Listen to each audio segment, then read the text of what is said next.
Bismillahirrahmanirrahim. Assalamualaikum warahmatullahi wabarakatuh.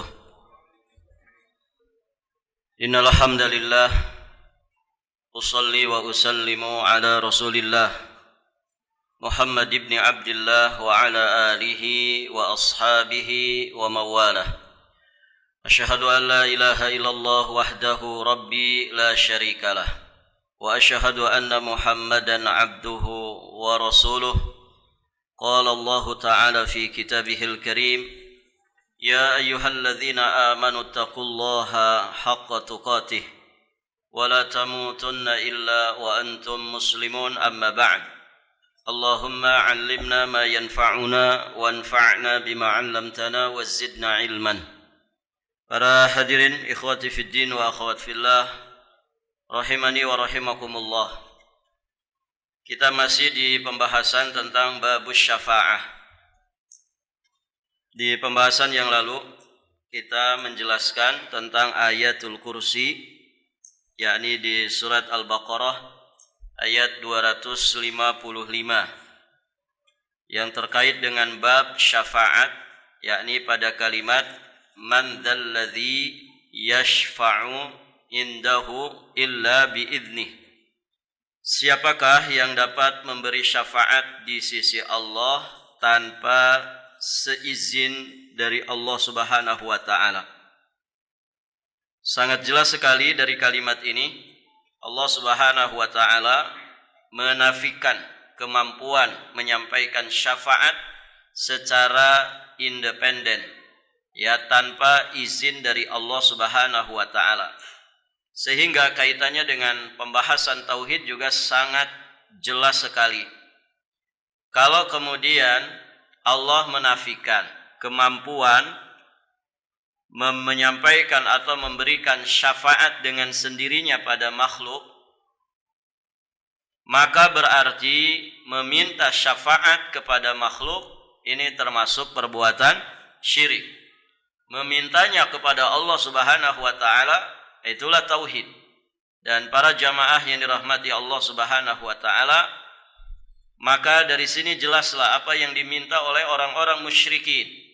Mereka meminta syafaat kepada selain Allah Subhanahu wa taala. Dan syafaat yang mereka minta itulah sesungguhnya syafaat yang tidak akan pernah terwujud. Syafaat yang tidak akan pernah terjadi, syafaat yang tidak akan pernah mereka dapatkan di kehidupan akhiratnya. Kemudian para jamaah rahmati Allah, kita juga sudah menjelaskan tentang 5 asma Allah Subhanahu wa taala di dalam ayatul kursi, yang di dalamnya terkandung sifat Allah Subhanahu wa taala yang maha sempurna, yakni lafzul jalala Allah, kemudian al-hayyu, al-qayyum, al-ali, al-azim. Kita akan ambil beberapa faidah yang lainnya. Di dalam ayat kursi ini Allah Subhanahu wa taala menegaskan la ta'khudhuhu sinatun wala naum. Allah Subhanahu wa taala itu tidak dihinggapi dengan sinah. Ya, sinah itu mengantuk, semacam rasa lemah yang datang sebelum tidur. Orang kita menyebutnya mengantuk. La ta'khudhuhu sinatun. Allah Subhanahu wa taala itu tidak mengalami ngantuk, wala naum, juga tidak mengalami yang namanya tidur. Ini menunjukkan maha sucinya Allah Subhanahu wa taala dari sifat mengantuk dan sifat tidur.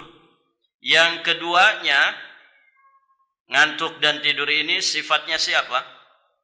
Sifatnya makhluk.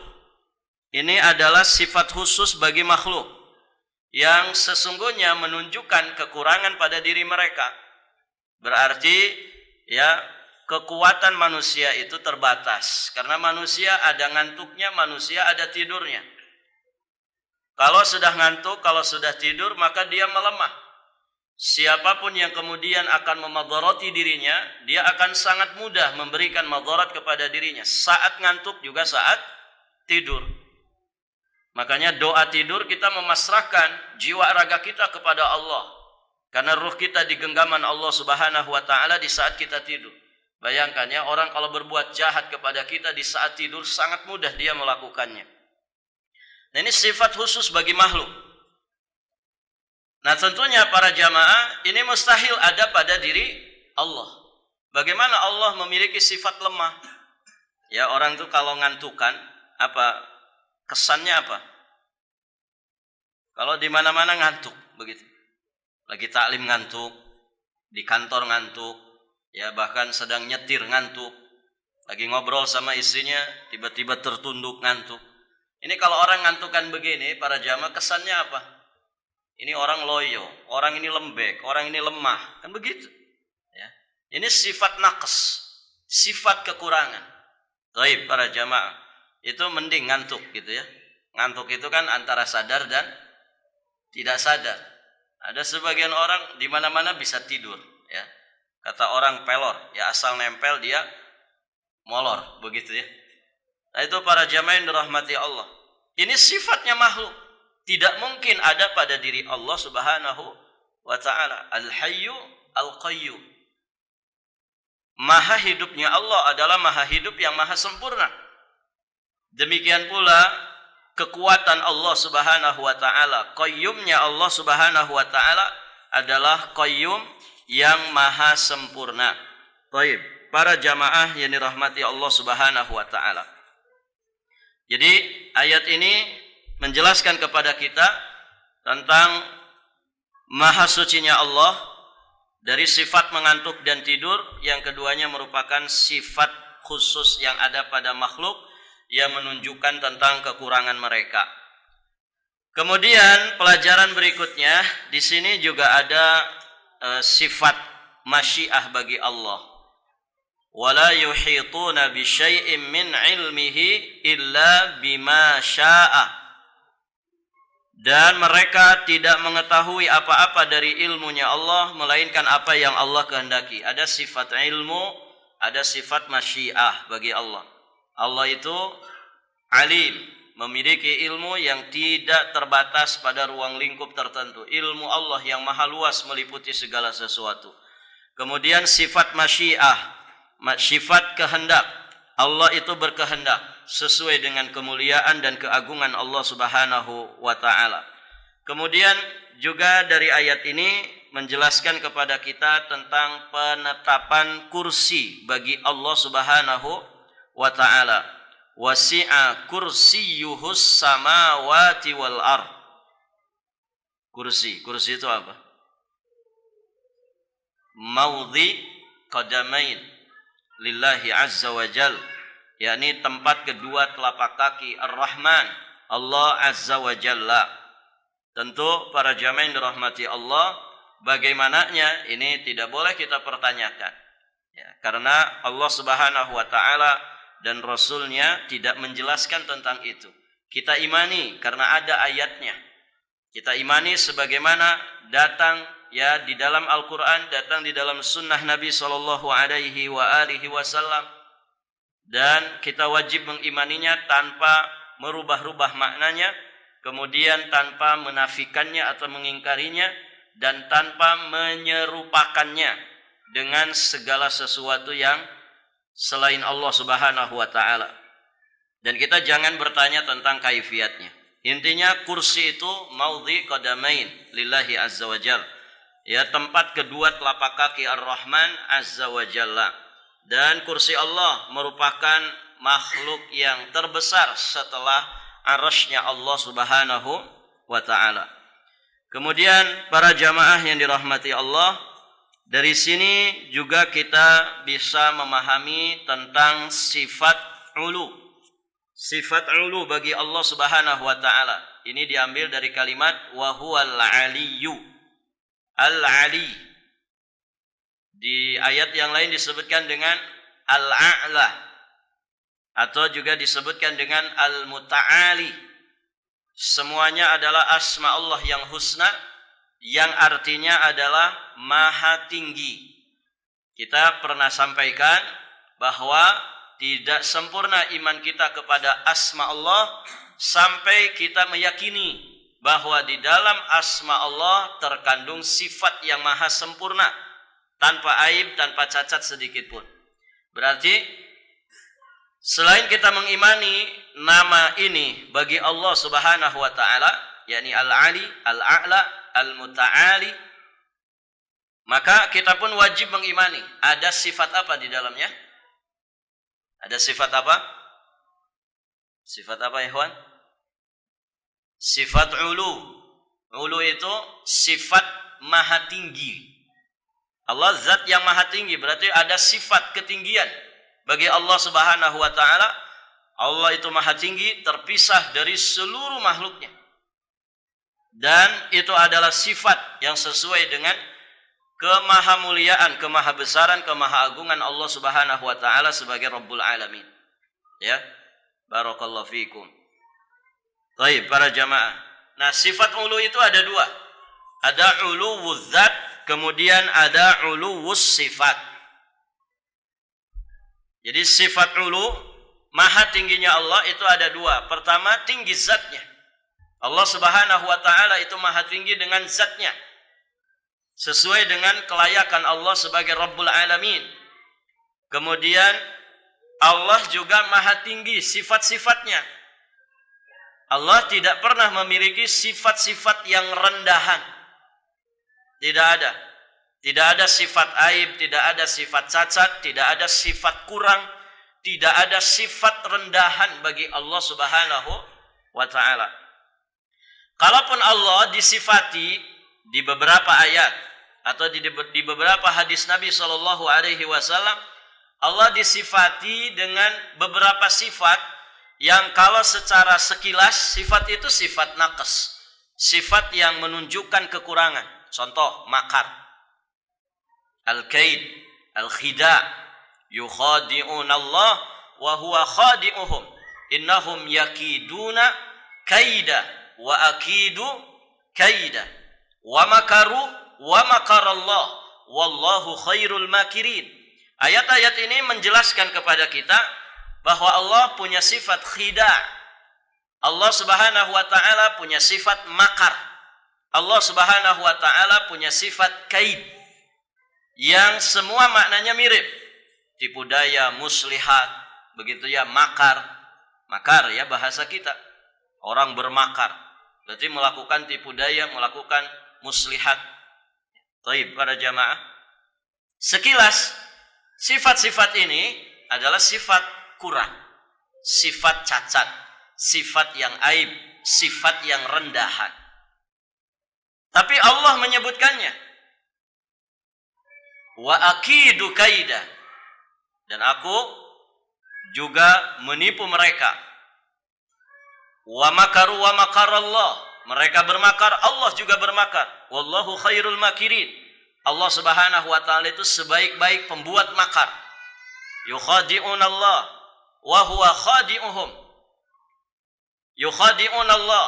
Mereka orang-orang munafik hendak menipu Allah. Wa huwa khadi'uhum. Allah lah yang menipu mereka.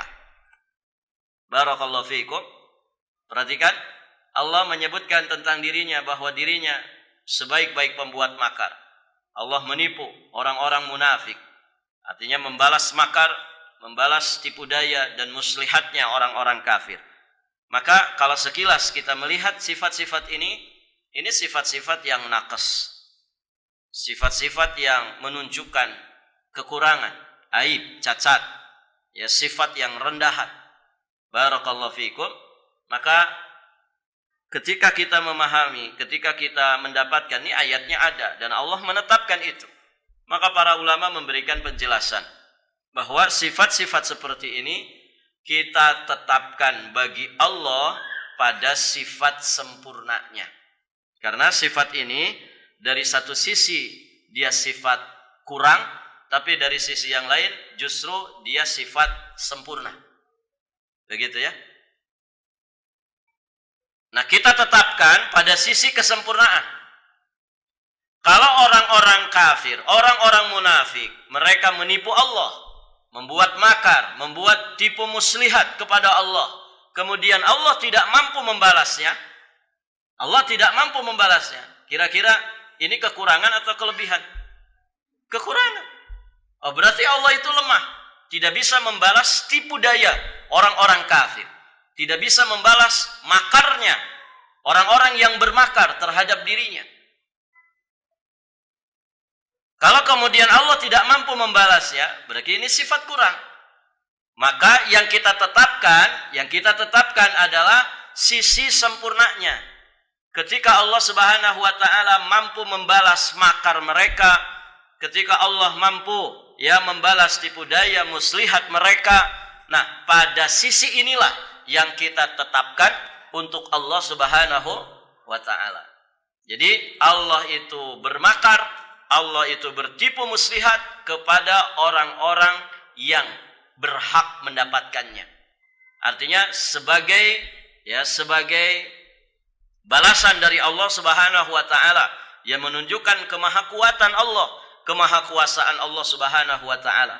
Artinya berarti Allah tidak ada satupun yang bisa mengalahkan kekuatannya. Tidak ada yang bisa mengalahkan kekuatan Allah. Kalau kita para jamaah, kalau kita ditipu orang bisa kena enggak? Bisa kena. Ada orang ditipu sampai ratusan juta, ada orang dijahili sama orang, dizolimi sama orang, disakiti sama orang. Ya, kita ini bukan makhluk sempurna. Ya, kalau kita gampang kena, begitu kan? Tapi kalau Allah begitu, berarti Allah itu enggak sempurna.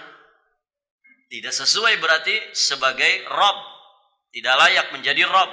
Kalau kemudian Allah itu dimakari, kemudian Allah kena makar. Tidak mungkin itu terjadi pada diri Allah Subhanahu wa ta'ala. Maka dalam konteks membalas makar, membalas tipu muslihat, ini adalah sifat kesempurnaan. Pada sisi inilah yang kita tetapkan untuk Allah Subhanahu wa ta'ala. Bisa dipahami ini? Barakallahu fikum. Semoga bisa dipahami. Baik, para jamaah, kita lanjut ayat berikutnya yang disampaikan di dalam bab ini, surat An-Najm ayat 26, masih berkaitan dengan asy-syafa'at. Wa kam mim malakin fis samawati la tughni syafa'atuhum syai'an illa min ba'di ay ya'dzanallahu liman yasha'u wa yarda. Artinya, dan berapa banyaknya malaikat di langit, syafaat mereka sedikit pun tidak berguna kecuali sesudah Allah mengizinkan bagi orang-orang yang dikehendaki dan diridhoinya.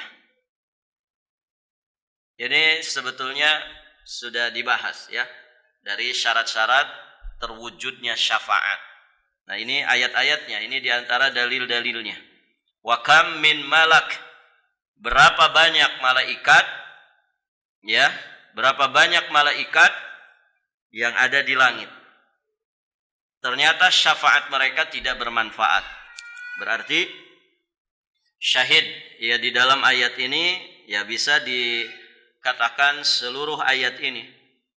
Wa kam min malakin fis samawati wal ard la tughni fis samawati la tughni syafa'atuhum syai'an illa min ba'di ay ya'dzanallahu liman yasha'u wa yarda. Ini semuanya membahas tentang masalah syafaat. Penjelasannya bagaimana para jamaah? Kaitannya ayat ini dengan bab syafaat sangat jelas. Di dalam ayat ini ditetapkan bahwa para malaikat itu berarti kan makhluk. Makhluk itu tidak mampu menyampaikan syafaat kecuali dengan dua syaratnya. Pertama, izin dari Allah. Kalimat min ba'di ayyadzanallah. Pertama, izin dari Allah Subhanahu wa taala. Kemudian yang kedua, ridha. Keridhaan Allah kepada siapa? Pertama, tentu kepada pemberi syafaat yang diizinkan memberikan syafaat. Tidak mungkin ya yang diizinkan memberikan syafaat orang yang dimurkai Allah. Izin itu diberikan adalah pertanda bahwa orang ini diridhoi Allah. Para syuhada, para nabi, para rasul, para malaikat, wali-wali Allah, anak kecil ya yang meninggal sebelum akil balik, berarti Allah ridho kepada mereka sehingga Allah memberikan izin itu untuk memberikan syafaat. Ridho yang kedua kepada orang yang akan diberi syafaat. Yang kedua, ridho Allah kepada orang yang akan diberi syafaat. Barakallahu fikum. Kita ada di mana ini para jamaah? Syafaat kan milik Allah. Imma yang kedua, semoga kita mukram, dimuliakan oleh Allah Subhanahu wa taala, termasuk hambanya yang diberi izin untuk memberikan syafaat. Orang kalau dapat izin dari Allah untuk memberikan syafaat, berarti menunjukkan keistimewaan orang ini, begitu ya. Makanya kan para nabi, para rasul, wali-wali Allah, para syuhada, ini keistimewaan tersendiri bagi mereka. Atau setidak-tidaknya kita di yang ketiga, apa tadi? Orang yang berhak mendapatkan syafaat. Jadi kalau orang di akhirat itu dapat syafaat, itu tanda apa? Ridho Allah. Berarti orang ini diridhoi Allah. Makanya Syekh Muqbil bin Hadi Al-Wadi'i rahimahullahu ta'ala, beliau mensyaratkan untuk dapat syafaat itu mati di atas iman dan Islam. Dan Allah menilai dia sebagai mukmin dan muslim. Begitu. Itu syarat. Karena orang kafir dapat syafaat gak? Tidak dapat. Orang kafir yang dapat syafaat itu hanya pamannya Nabi. Ya. Artinya terkait dengan azab.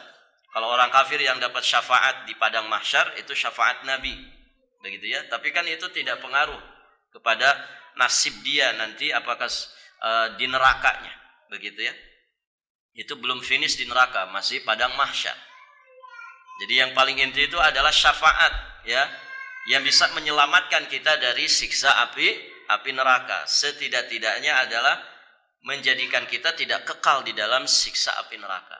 Nah, para jamaah yang dirahmati Allah, jadi kalau orang dapat syafaat di akhirat, berarti itu pertanda Allah ridho kepada dirinya. Dan dia berarti muslim mukmin. Karena kalau dia kafir, Allah enggak ridho kepada orang kafir. Wala yardha li ibadihi al-kufur. Allah tidak ridho kepada para hambanya kekufuran terjadi pada diri mereka. Ya. Allah tidak meridhoi kekufuran ada pada hambanya. Artinya hambanya kalau mati membawa dosa kekufuran yang mengeluarkan dia dari Islam, maka Allah tidak akan ridho. Allah tidak akan ridho. Berarti syarat mutlak untuk mendapatkan syafaat di kehidupan akhirat, kita mati membawa iman dan Islam yang sah menurut Allah Subhanahu wa taala. Baik para jamaah. Makanya ayatnya kan sering kita dengar, wala tamutunna illa wa antum muslimun. Janganlah kalian itu mati, sekali-kali jangan kalian mati melainkan dalam kondisi berislam. Ya. Dan Nabi juga mengatakan as'adun nas bisyafaati, orang yang paling bahagia dengan syafaatku kelak di yaumul qiyamah, man qala la ilaha illallah khalisan min qalbi. Siapa yang mengucapkan kalimat la ilaha illallah ikhlas dari dalam lubuk hatinya yang paling dalam. Barakallahu fikum. Nah itu para jamaah. Jadi dari ayat ini jelas bahwa para makhluk tidak mampu menyampaikan syafaat kecuali dengan dua syarat tadi. Izin Allah kepada pemberi syafaat, asy-syafi', kemudian ridho Allah kepada pemberi syafaat, dan ridho Allah kepada masyfu'u lahu, kepada orang yang akan diberi syafaat. Dan tentu hal ini juga menunjukkan meminta syafaat kepada selain Allah itu perbuatan sia-sia, bahkan itu adalah kesyirikan. Jangan minta syafaat kepada selain Allah. Berikutnya, para jamaah yang dirahmati Allah, kita ambil faidah yang lain dari ayat ini. Surat apa tadi? An-Najm ayat 26. Dari ayat ini kita bisa menetapkan, memahami bahwa semua lapisan langit dihuni oleh para malaikat. Ada berapa langit? Berapa lapis, Pak? 7 lapis. Kata siapa itu? Kata Allah di dalam Al-Quran. Bumi juga 7 lapis ke bawah, langit 7 lapis ke atas. Dan tidak sembarangan orang itu bisa nembus langit. Karena setiap langit ada pintu-pintunya yang dijaga ketat oleh para malaikat. Oh, tidak bisa sembarangan. Yang mana sebetulnya langit itu? Disebut langit sama, ya berarti di atas kita. Nah, ini di atas kita namanya apa ini? Langit-langit. Di atasnya lagi, nah itu langit beneran. Ya. Jarak lapis langit pertama ke bumi 500 tahun perjalanan. Jauh banget.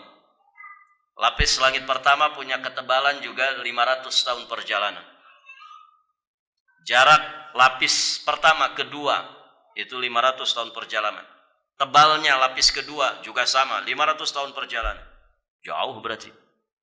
Ya, tebal sekali. Nah, itu semuanya dihuni oleh para malaikat. Berarti malaikat itu jumlahnya sangat banyak sekali. Ibadun mukramun. Mereka hamba-hamba yang mulia yang diciptakan Allah Subhanahu wa taala, tidak pernah membangkang, tidak pernah durhaka. Baik, para jamaah. Kalau malaikat itu soleh, taat, ya wajar. Memang mereka diciptakan untuk itu.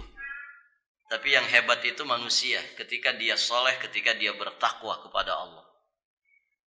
Itu yang hebat. Karena manusia itu untuk mewujudkan kebaikan penuh perjuangan. Ya tidak? Untuk meninggalkan yang haram butuh perjuangan. Beda dengan malaikat yang potensinya baik saja, mudah bagi malaikat, tidak ada hawa nafsu, begitu kan?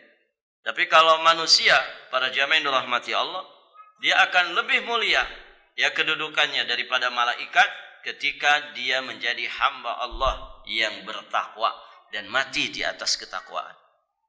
Kemudian para jamaah yang dirahmati Allah, sebagaimana ayat-ayat sebelumnya, di dalam ayat ini terkandung sifat masyiah bagi Allah, kemudian sifat ridho bagi Allah Subhanahu wa taala sesuai dengan kemahalayakan, kemahaagungan dan kemuliaan Allah Subhanahu wa taala.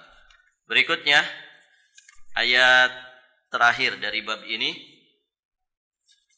ada di surat Saba ayat 22-23. Allah Subhanahu wa taala berfirman, "Qul id'ul ladzina za'amtum min dunillah la yamlikuna mithqala dzarratin fis samawati wala fil ard wa ma lahum fihima min syirkin wa ma lahum minhum min dhahir wa la tanfa'u syafa'atu indahu illa liman adzina lahu hatta idza fuzzi'a an qulubihim qalu madza qala rabbukum qalul haqq wa huwal aliyyul kabir." Surat Saba ayat 22 sampai ayat 23. Artinya, katakanlah, serulah mereka yang kamu anggap sebagai ilah selain Allah. Minta, berdoa, seru siapapun yang kalian anggap sebagai Tuhan selain Allah. Kemudian Allah jelaskan bagaimana ya lemahnya semua sesembahan selain Allah. Mereka itu tidak memiliki kekuasaan seberat zarrah pun di langit dan juga di bumi. Dan mereka tidak mempunyai suatu saham pun dalam penciptaan langit dan bumi. Dan sekali-kali tidak ada di antara mereka yang menjadi pembantu bagi Allah. Tidak ada. Ini penegasan dari Allah.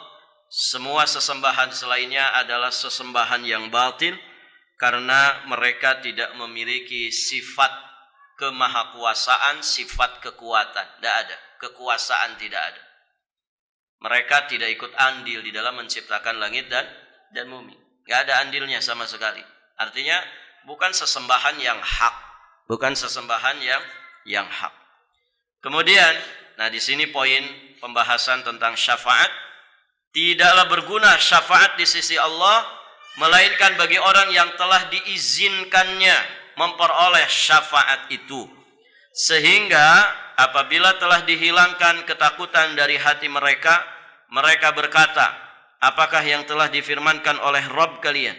Mereka menjawab, al-haq, yakni perkataan yang benar, dan dialah yang maha tinggi lagi maha besar.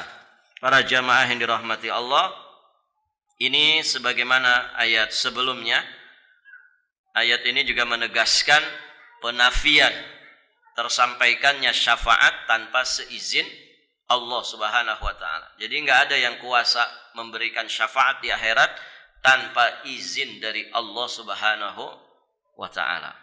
Baik, para jamaah. Berarti tidak ada seorang pun makhluk, apakah itu malaikat, apakah itu para nabi, para rasul, ya, apalagi orang-orang biasa, tidak ada seorang pun makhluk yang kuasa menyampaikan syafaat dengan sendirinya. Semua harus dengan izin dari Allah Subhanahu wa taala. Berarti minta syafaat itu kepada Allah, jangan kepada makhluk. Barakallahu fikum, para jamaah yang dirahmati Allah Subhanahu wa taala. Dari sini, dari ayat ini juga menjadi bantahan bagi orang-orang musyrikin, di mana mereka meyakini bahwa berhala-berhala yang mereka sembah katanya punya peran di dalam mengatur langit dan bumi, bahkan menentukan nasib penduduk bumi, yakni nasib manusia. Ya. Mereka meyakini ya bahwasannya berhala-berhala mereka yang mereka sembah selain Allah itu juga ikut peran di dalam membantu Allah Subhanahu wa taala. Ini semua dinafikan, ditiadakan oleh Allah Subhanahu wa taala, bahwa tidak ada ilah yang hak melainkan hanya Allah. Karena semua sesembahan selain Allah batil, semuanya disifati dengan kerendahan, disifati dengan kelemahan, dan dengan itu berarti mereka tidak layak untuk dijadikan sesembahan atau tidak layak dijadikan sebagai Tuhan. Taib, para jamaah yang dirahmati Allah. Dan dari ayat ini juga ada beberapa sifat dari sifat-sifat Allah. Ya, di antaranya ya sifat Al-Ali. Kemudian Al-Kabir. Ya, Allah itu maha besar. Allah Subhanahu wa taala maha tinggi. Dan juga ditetapkan sifat Al-Qaul. Ya. Ketika para malaikat yang pingsan mendengarkan firman Allah, kemudian malaikat Jibril yang pertama kali tersadar, maka para malaikat bertanya kepada malaikat Jibril, apa yang diucapkan, apa yang difirmankan Allah? Maka dijawab, qalu al-haq. Ya, yang diucapkannya adalah perkataan yang benar. Berarti Allah itu punya sifat kalam. Allah itu punya sifat berbicara. Dan ini sifat dzatiyah yang tidak pernah terpisah dari Allah Subhanahu wa taala. Ya, sifat dzatiyah sekaligus sifat fi'liyah. Demikian para jamaah yang dirahmati Allah, nanti di bab berikutnya insyaallah taala kita akan membahas tentang bab hidayah, ya, tentang terkait dengan permasalahan hidayah. Baik, sampai di sini pembahasan kita, semoga berfaedah. Demikian kita cukupkan dan kita tutup dengan doa kafaratul majlis. Subhanakallahumma bihamdik asyhadu an la ilaha illa anta astaghfiruka wa atubu ilaik. Assalamualaikum warahmatullahi wabarakatuh.